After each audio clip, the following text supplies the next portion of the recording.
I want to do a quick review of the AKKTOL rivet nut tool and kit. I don't usually do reviews, but I was so impressed with this tool, and I have a lot of tools, and so I wanted to actually take the time to say good job, guys. And I want to compare it to the number one guy out there that you'll see is the Astro-Pneumatic 1442 is kind of like the gold standard on these rivet nut tools that I've seen out there. And I've had this one for several years, but the contrast between these two is amazing. And I kind of took a chance to go with the AKKTOL this time because this one failed on me, and I'll show you why it failed. And I thought that I was going with kind of a no-name here, and I thought the quality would not be as good, but I needed it quickly, and this is available. So now I want to show you the difference between the two. So this is the Astro-Pneumatic, and you can see first of all, the case is a very cheap plastic case, and kind of typical of really cheap Chinese tools. And you've got very chintzy instructions that it's a 2-pager. You can figure it out from this. It's not horrible. But you're going to see a contrast when you're going to the AKKTOL. And you've got mandrels in here. I had used these other mandrels. I had not used the M5 until 2 days ago. And when I did, see all these mandrels, they have a nut that goes around them. And always make sure when you're pulling these mandrels out that the nut is a nice snug fit around that center shaft. And what happened was, the reason why mine failed is because when they packed the M5 in my kit, look at that. It's way too big. They put the wrong nut in with the mandrel. And of course I didn't realize that. I just pulled out the M5 and I installed it, and I put a rivet nut in my very expensive stainless steel grill, and it pulled the rivet nut through the steel, really messed up the front of my grill. And this nut, when it came through, it actually destroyed the Astro 1442. And the way it did that was it ripped like the last 4 or 5 threads out down inside of here. And this whole thing just ripped out. You can see about more than a 1/4 inch of thread is just gone. And it just ripped it right out. Now, of course, my warranty is up, so I can't do anything about this. So that's why I bought another tool, and I wasn't going to buy the same one again. So, comparing and contrasting the two, you know, the tool kit, the cases, everything, is just absolutely far superior. And these guys just really did it well here. Open this up and show you. You know, first of all, the case, very heavy duty. The latches on it are very nice.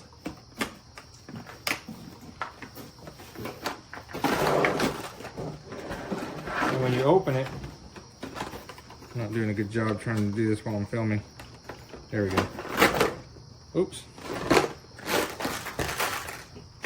Yeah, I don't recommend opening it upside down, but it's good for comedy anyway. You've got the full set, much larger set of these mandrels, and they all do have the correct nuts in them. And you'll notice that they have a nice built-in case for all of your different rivet nuts. And I do recommend you also go invest in a set of 304 stainless steel. Not just any stainless steel, 304 stainless steel. If the rivet nuts you're going to put in are ever going to be exposed to the weather, like my barbecue grill. But this works fine with stainless as well. But this kit is in here and it doesn't fall out when you turn it upside down, contrary to what I did a second ago. And this tool, the handle's a little longer. You've got more leverage. And the thing I really like about this is, I mean, it's very, very high quality. Everything about it. And on both sides, you have a gauge here, and the instructions tell you in detail exactly how to use this gauge. But you don't have that on the Astro Pneumatic. And so you want to start out at 0 here, and you want a full range of 6 millimeters right here. And so it makes it easy for you to adjust the tool, that you get the exact amount of throw that you get to make a nice snug fit every single time. And I mean, everything about this is just extremely impressive. So great job, guys. Everything about it is first class. The instruction manual is very well done. You'd think you were reading the DeWalt manual or something here. It's just, and they got QR codes in here. If you want to see a video, you just put your camera on the QR code and go right to the video. And you get a 2-year warranty if you register. So I will definitely be doing that. Right down to the small detail here that, oh, by the way, the manual that's in here is an M8, so you're going to expect to see the M8 case empty and not try to guess why it's not there. So awesome job, super happy with this stuff. Using the AKKTOL rivet nut tool to install this bracket onto my motorcycle subframe. I had built this bracket, intended to have it welded. I've gotten impatient and I ordered the AKKTOL rivet nut tool. I'm going to be installing 5mm rivets, riv nuts or rivet nuts. These are threaded inserts. They're going to go down in here. The tool will crimp them in place, and then I can run bolts through the mount directly into the subframe. Rivet nut's going to drop down into this hole. The tool is going to pull the threads back towards the flush end. Did not go well. What I think I did is I had the stroke too long on that. There's really not a lot of good instructions on how to set up the stroke for size of rivet nut or the thickness of the material. I'm going to switch over to a M6 insert, change the mandrel in the tool.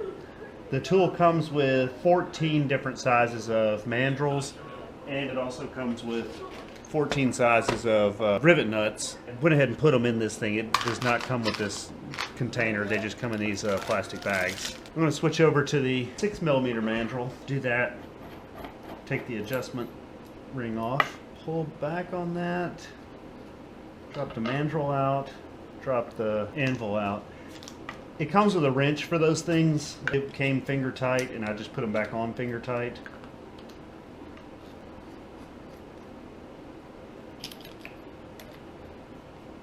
I'm not even going to attempt to describe the meter setting process on here.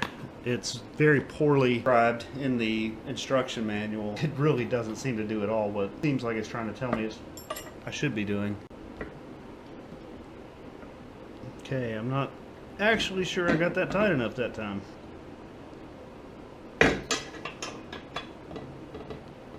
Both of those torqued right down. Nuts have a ring around the top that is kind of like a washer, and it's going to make the bolt sit just a tiny bit proud. Where I'm trying to mount this, it did not sit flush because it's up on that small washer face. I'm going to do one more mount. I'm going to get a 6mm rivet nut. I didn't actually set the depth very well on this. For this one, I just crushed it until it stopped giving. And there it is. That's easily 20 pounds of torque on that rivet nut. So maybe not quite good as new, but it's quite solid.